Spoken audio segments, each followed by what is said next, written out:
Good afternoon, councillors, ladies and gentlemen. I declare this meeting open. Welcome to all of you.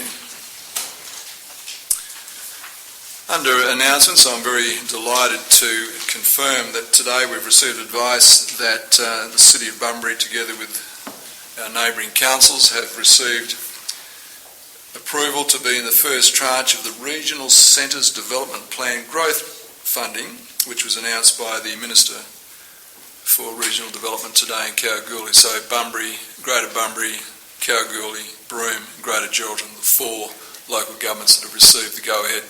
So our task is to work with our neighbours to have a growth plan finalised by October 2016. So that's great news. Under apologies, approved leave of absence, we have requests from Councillor Steck for leave of absence for tonight, from the 7th to the 17th of July. Is someone prepared to move that? Councillor Giles, Councillor McNeil, all in favour? It's carried. And we also have Councillor Steele, who is an apology for tonight. She's seeking leave of absence from the 13th of July to the 24th of July. Someone prepared to move that? Councillor Giles, Councillor Jones, all in favour? That's carried unanimously. Thanks very much. Declarations of interest. I have a declaration from Councillor Prosser, item 10.4.1. It's a financial interest as he is a beneficiary of a family trust who is associated with the property owner, Citygate Properties. Are there any other declarations of interest, councillors? Thank you. Public question time. Mr. Smith.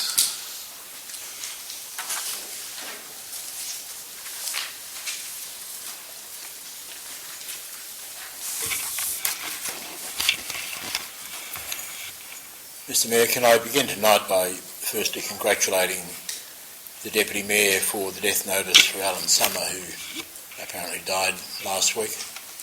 While I didn't always agree with Alan, he was a great citizen of our community and took a very active interest in everything local government. And he was, for a time, the CEO of the Aboriginal Shire in the extreme east of Western Australia. Question 1.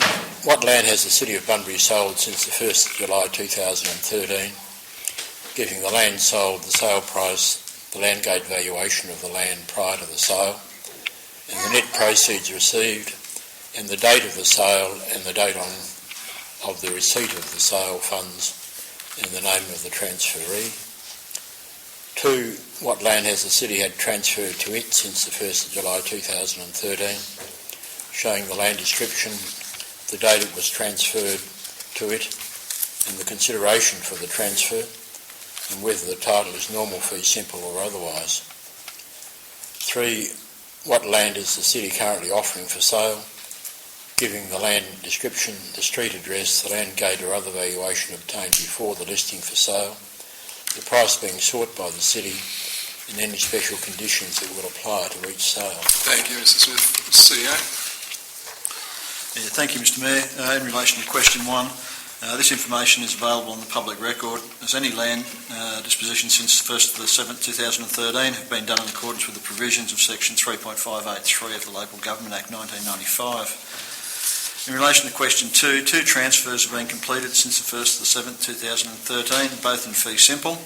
Lot 361G Graph A Withers, lodged 14th of the 4th 14 for no monetary consideration, and lot 1028 Latriodal Road, South Bunbury, lodged again on the 14th of the 4th 14, again for no monetary consideration. Question 3, any proposed dispositions will be publicly advertised in accordance with the provisions of section 353 of the Local Government Act 1995. Thank you. I'll move the minutes of the Ordinary Council meeting. Councillor Cook, Councillor Hayward, all in favour? It's carried unanimously, thank you. Minutes of the advisory committee meetings, there are 4. Can someone, Councillor McClure and Councillor Hayward, all in favour? Those against, it's carried unanimously, thank you. Councillors, I've received requests from Mr Smith to present to items 10.1.1, 10.1.2, 10.1.3, 10.1.5, 10.1.6, 10.1.8. Those who... Mr Mayor, could I please ask that they be taken separately? You can ask, but I'm asking for you to give approval to speak on all of those items or not. Those who give approval, please indicate. Those who don't, request denied. And we also have a request from Mr Paul Kotsoglo, who wishes to speak to item 14.2, subject to council agreeing to deal with that matter. Those who agree with him making a presentation, please indicate. Those who don't, that's approved. Councillors, do you have any petitions?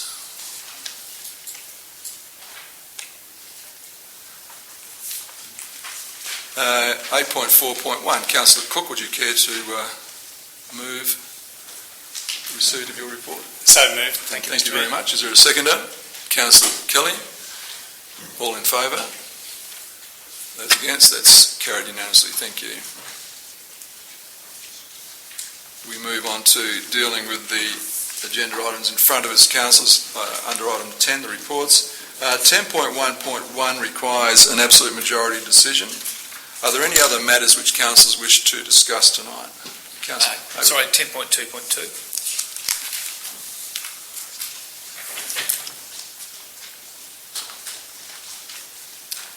any others? Can I someone move the balance? Councillor Cook, second, Councillor Hayward. All in favour? Those against? That's carried unanimously. Thank you.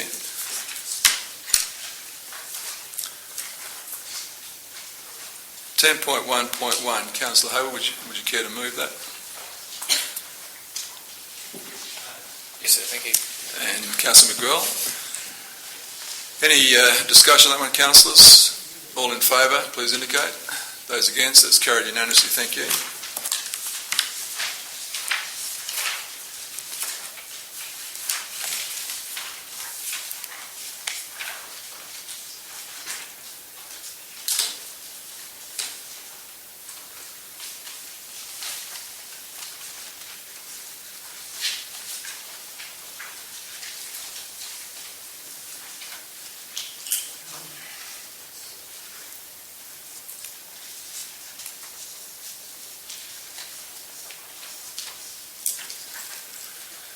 Okay, 10.2.2.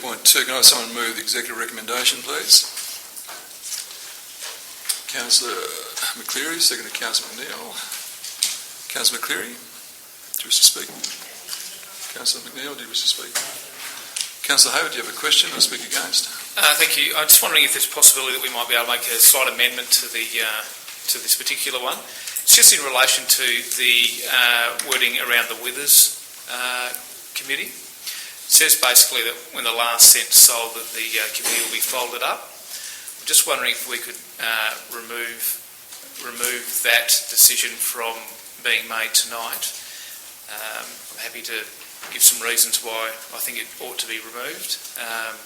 Okay, so you're seeking an amendment to delete item 4. Just part of item 4, where it says at time, just the wording where it says at which time the committee will be disbanded. Okay, let me see if I can get if there's any support for that, Councillor Hayward. Okay, Councillor Hayward. Thank you very much. We've made some great progress down there with this group, and I just feel that there are some decisions that council could make when we get towards the end of running out of that particular pool of money that may see that group still continue on in some way, even though it potentially won't be funded. We've put some effort into the local area plan. I think there's some things coming out of that, and I think that there's some real benefit in having a local community group down there and with us that can help us just work through some of those issues in terms of working with, getting the right feedback and working and developing that local sense of ownership. And I just feel that to make the decision tonight that after our last dollar's gone out of that particular account, that's the end of that journey, I think is too early. So I just encourage you to support it and continue on with the work that we're doing. Thanks. Thank you. Councillor Kelly. Just to say, Mr Mayor, that does actually give the committee an opportunity right at the end of their expenditure to come together to propose something to us, at which time we can make a decision on that. So I'm quite happy with that, Mr Mayor. It doesn't change the status quo to any great extent. It gives people with us an opportunity to have a voice at the end of that point. Thank you. Is there anyone wishing to speak against this amendment? I'll put the amendment. All in favour? Those against? That's carried unanimously. The amendment becomes part of the main resolution, or the main motion moved by Councillor McCleary, seconded Councillor McNeil. Is there anyone who wishes to speak against? We good? We got it? Yep. Okay, I'll put it all in favour. Those against? That's carried unanimously. Thank you.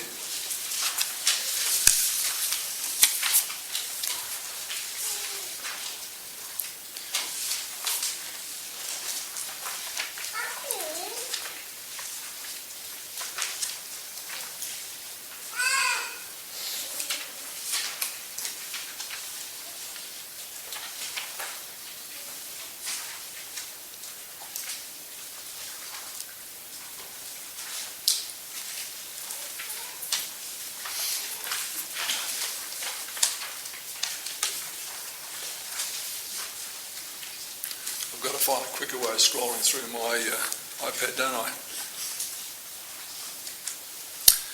Right.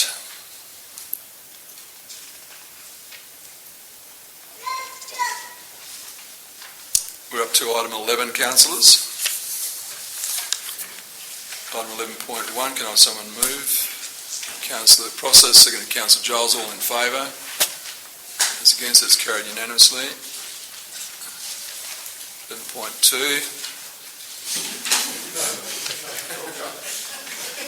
Councillor McNeil moves, Councillor Jones second, all in favour. Thank you very much. I know I'm losing my hair rapidly, but that's okay. Now we have some late items here. Item 14.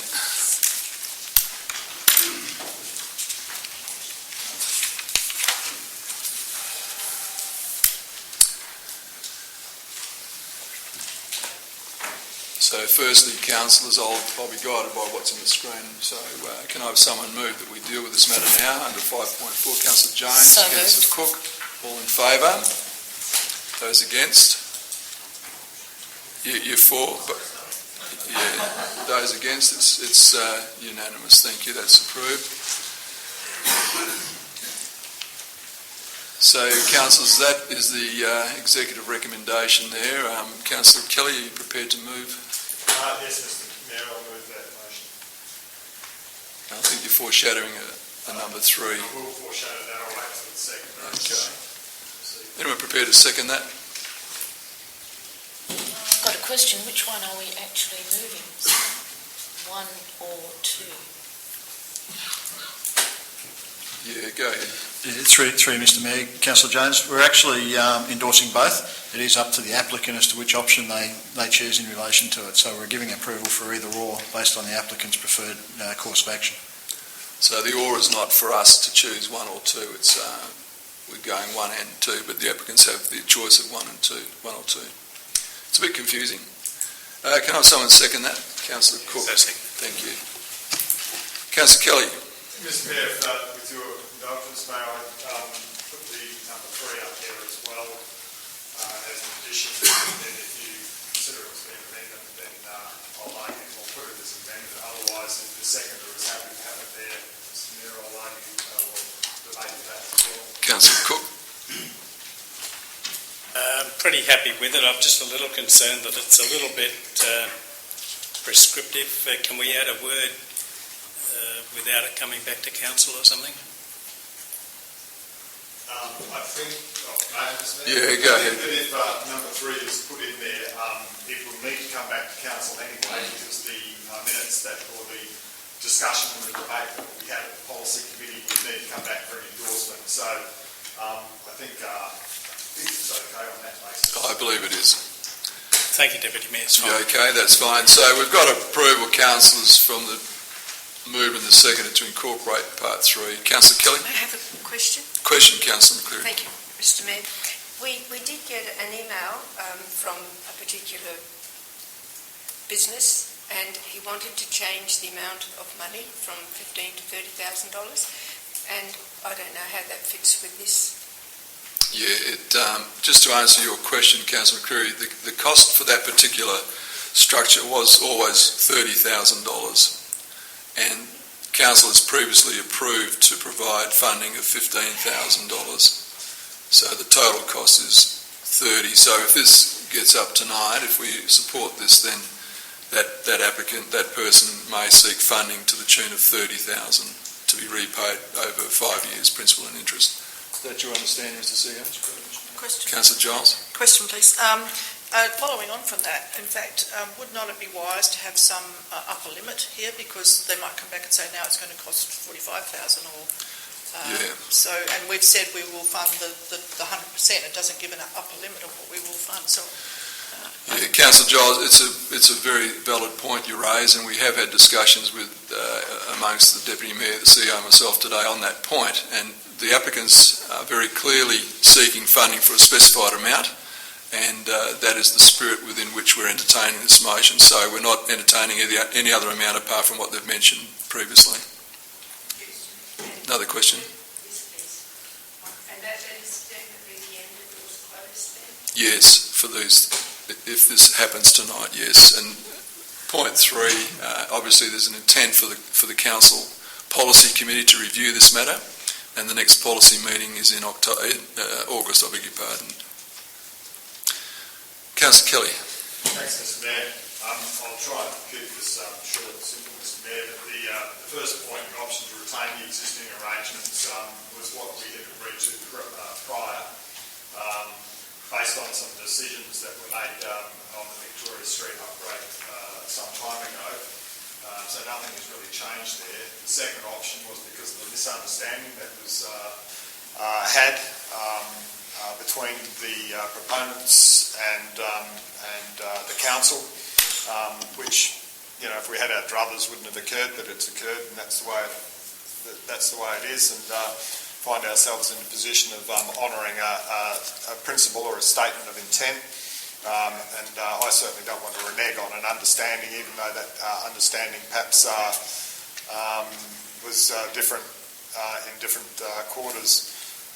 But that's the way it is. So the option for council to fund the 100% of the costs on the basis that it's being paid back costs nothing to the ratepayers, and the contract that will be drawn up to ensure that that building occurs, mind you, on City of Bunbury land, will, I'm sure, protect us all against anything that could go wrong there. The third part of it is my reservation about not having a policy where we're dealing with different businesses, or perhaps even not-for-profits or sporting groups that might be making a profit. We always have a responsibility to the ratepayer. That goes without saying. It's our primary cause of being here.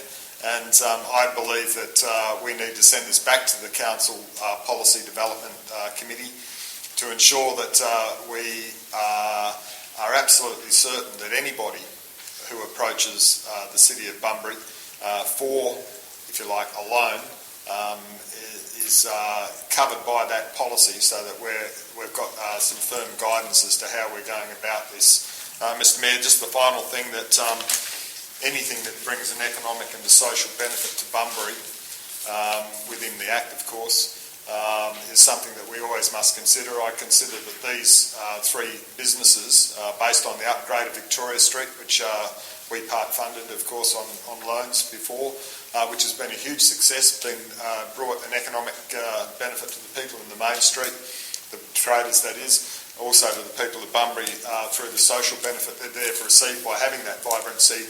That has worked, but I consider that we need to draw a line under this until such time as we've got a sound policy setting to ensure that nothing can go awry. So I encourage councillors to vote for the executive recommendation 1, 2 and 3. Thanks, Mr. Mayor. Thank you, Councillor Kelly. Councillor Cook.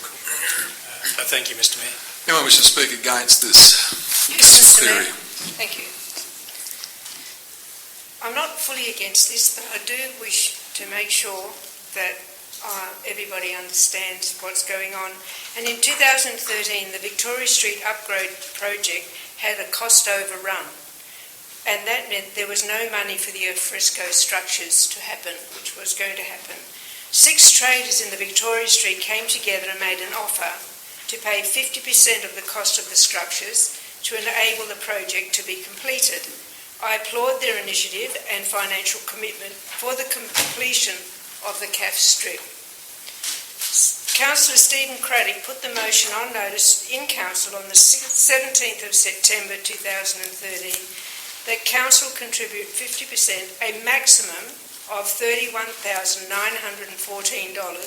of the total estimated cost of $63,828 for the supply of shade structures to complete Council's original obligation for the project to upgrade the Cappuccino Strip.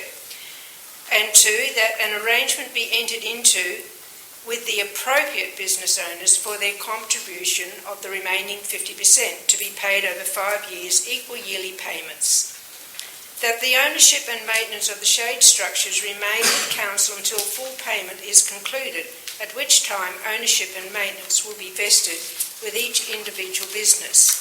The balance of Council's contribution to be considered in the half-yearly budget review. There were 6 shops or 6 CAFs that came forward with money in hand to say, we're going to give you a hand, okay? There was no indication that this was going to be an ongoing for other traders for the future. It is understood to be a one-off to complete the CAF strip. What we are asked to support now is lending public money that will have to be taken away from other council projects, maintenance of footpaths and various other upgrades of community assets from the City of Bunbury to finance their alfresco structure over a period of 5 years. We will be asking our executives to move project monies around to finance this, and it's not in our budget, and for the loans to happen. So we don't have a budget for this, and we're going to be able to seeking them through other project monies, other community monies for private enterprise. I accept moving money around from one project to another in-house does happen. I will not condone moving money from a community project into private pockets, even if it is just a loan. My inner voice asks, is it even legal to move public money out of a budgeted project and then lend those funds to private enterprise? I would think not. In the Local Government Act 318, performing executive functions, B, do not duplicate to an extent that the local government considers inappropriate services or facilities provided by the Commonwealth, the state or any other body or person, whether public or private, and C, are managed efficiently and effectively. I'm sure banks and financial brokers in the Bunbury area are doing just that. If we do approve lending money to private enterprises, we are in fact opening a Pandora's box. We do not have guidelines or a policy for such an action, and I'm pleased to hear that this is going to be written into that. Self-funded loans policy is specifically for non-profit. It does not include commercial enterprises or private businesses. We do not have any safeguards, and I'm pleased to hear the Deputy Mayor has actually put that in place for this to happen. So it is really and truly a concern for me in what we're doing. It was a concern previous when it was brought up in 2013. We've only approved in principle to lend out money for more alfresco structures, and one has already indicated, as I said, he needs to bump it up. I do understand that we need to keep the CBD vibrant, but we don't have the budgeted money, and I am concerned where it's going to be coming from, the community monies.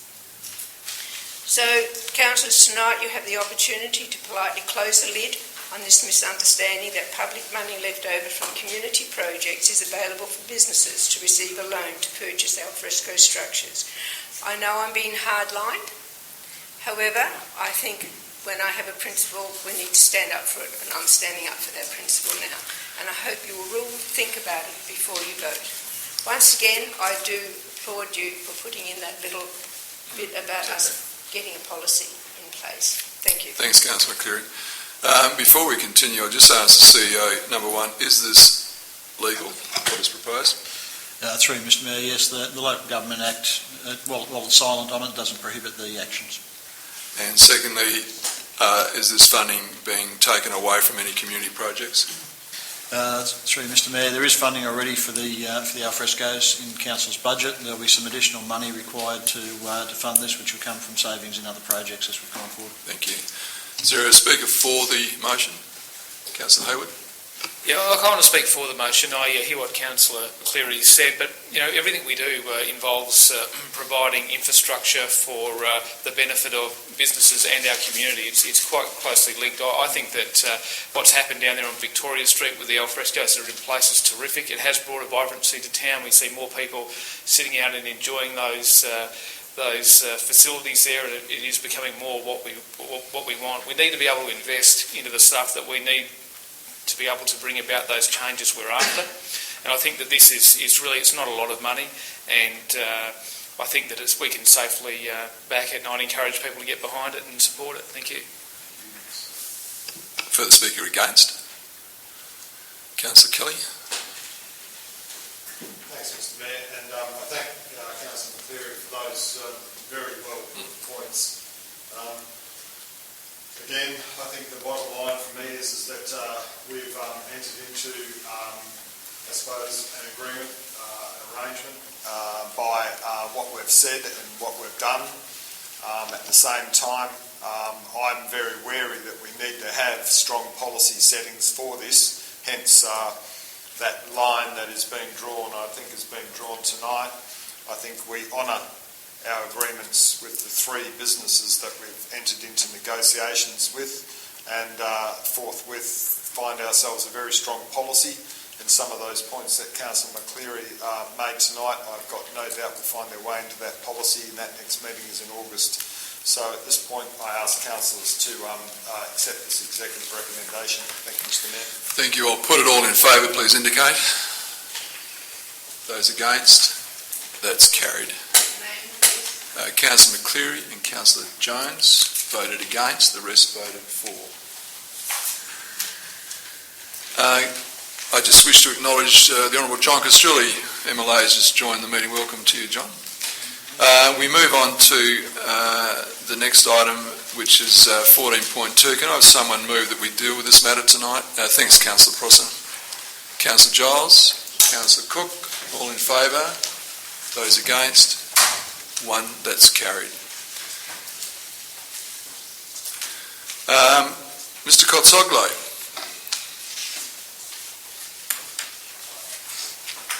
Welcome to you.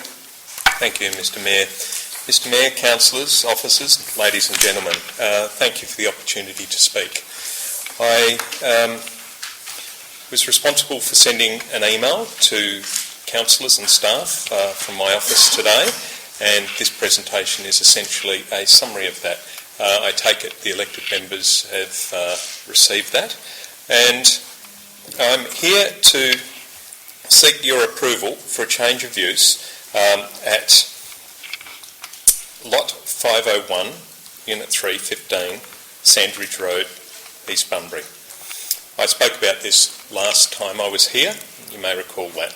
The report, I say, contains a series of factual mistakes, and specifically the area of the showroom warehouse, the tenancy, is approximately 874 square metres. I say that because it's rounded, that number is rounded.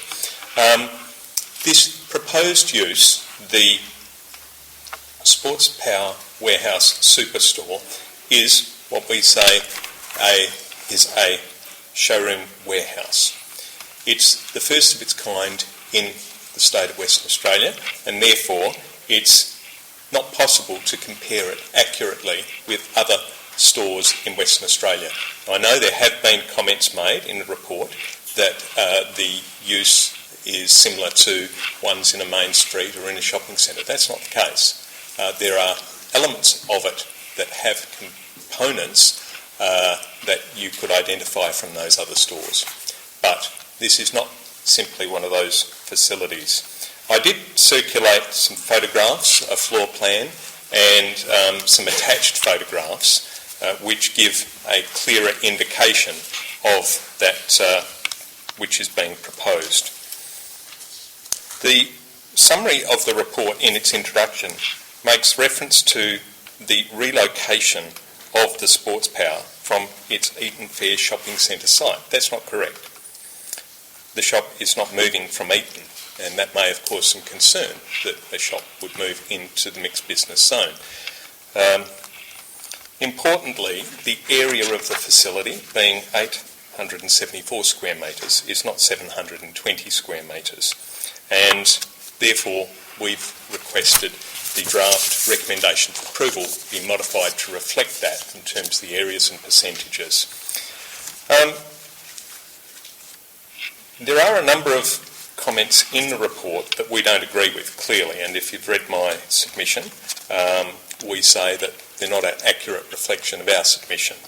We say that they misrepresent the facts as we have presented them.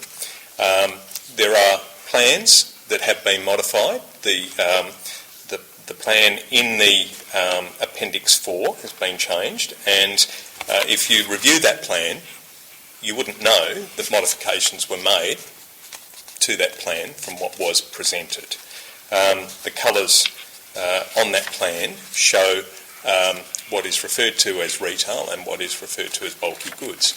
We don't agree with the assessment that was made, and whilst we entirely respect the independence of the officers and we understand the way that local government works, the plan that was presented doesn't reflect what was presented by us.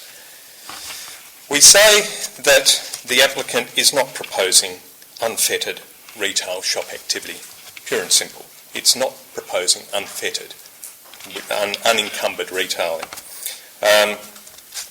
I've presented the definitions of the various uses: shop, retail, showroom and warehouse, to demonstrate that there is no specific reference to specific areas and percentages. It's an as assessed on a case-by-case basis. There is reference to a SAT decision. It's important that I make the point that the SAT determination that was arrived at was through consent by mediation. There was a hearing, it was adjourned. It wasn't a final decision of a member of the SAT. It was a mediated outcome. So it's not appropriate to rely upon that case to say this is how the law applies specifically to this site.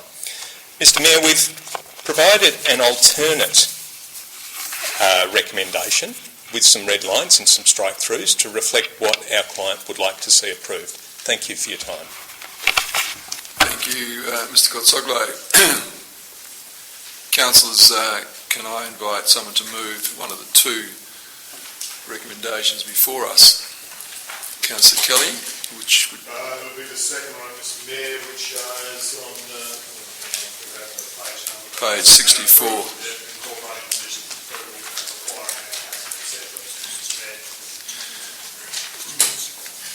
Is it some... Councillor McGill, second? Not second. Could I just ask for comment on the area size there and what from the officers? Yes, I want to clarify those areas with the CEO.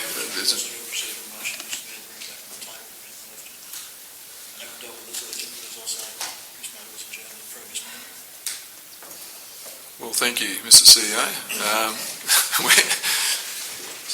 Thank you, Councillor Cook, Councillor Jones. All in favour?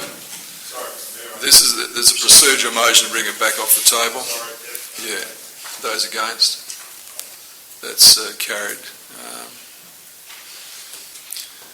So, Mr CEO, on that page, Mr Kotsoglo has stated that there is a difference in the floor area of the actual application compared to what's shown in this report. Can I have some guidance from you as to which is the accurate one? Director Planning. Through Mr Mayor, the actual area is, as Paul Kotsoglo did mention, it's approximately 874 square metres. So I take it then, Mr CEO, that there'll be a number of changes made to this proposal that Councillor Kelly has moved to reflect that. So what we need to be very clear on, councillors, is what we're actually approving tonight. So each of those areas need to be amended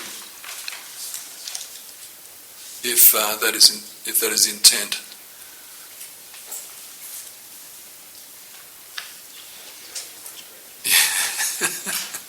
Can we just work on percentage rather than actually define the metres? So, Councillor Kelly, are you prepared to move that second recommendation and delete the reference to the actual square meterage and use the percentages rather than the actual meterage? At this stage, no, Mr Mayor, because I'm not quite sure of the ramifications of deleting the text either until I've had a bit more of a study of this, Mr Mayor. Okay. Mr Mayor, I'd like this matter to be deferred. In fact, I move the procedural motion that this matter be deferred until there's clarification of all of these aspects. Is there a second? Councillor McCreary, I'll put that. We're deferring this because we need clarification of the actual areas we're talking about because of the difference between the officer's report, which now the Director tells us is inaccurate, and the applicant's position. I'll put it all in favour of deferring it. Those who oppose deferring it. That's carried. Mr Kotsoglo, I apologise to you and your applicant, but this matter has been deferred to get those areas tidied up, and I accept responsibility for that on behalf of Council, and I can only apologise to you. Okay, we move on. Can someone invite Councillor? Did we put a date on that? Or was it just one round of meetings? It's one round of meetings, I presume. Yeah. It's not being laid on the table either, it's been deferred. Thanks.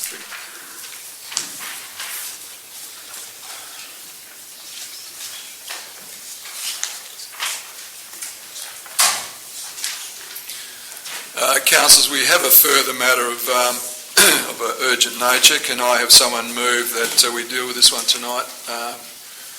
Councillor Jones, Councillor McNeil. All in favour? Against? That's carried unanimously. Thank you.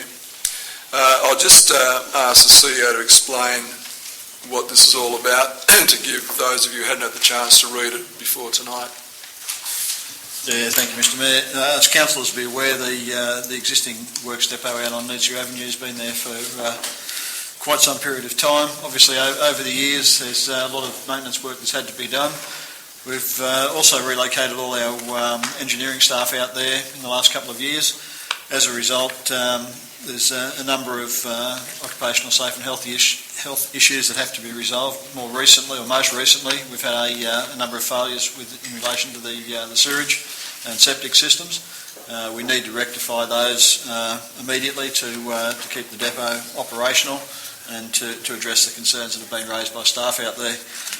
It is I guess a short-term fix, but it's also fairly significant dollars that need to go in there. We've already taken some I guess preventative action in terms of putting portable facilities and everything else out there, but that's not going to resolve the issue in the medium term.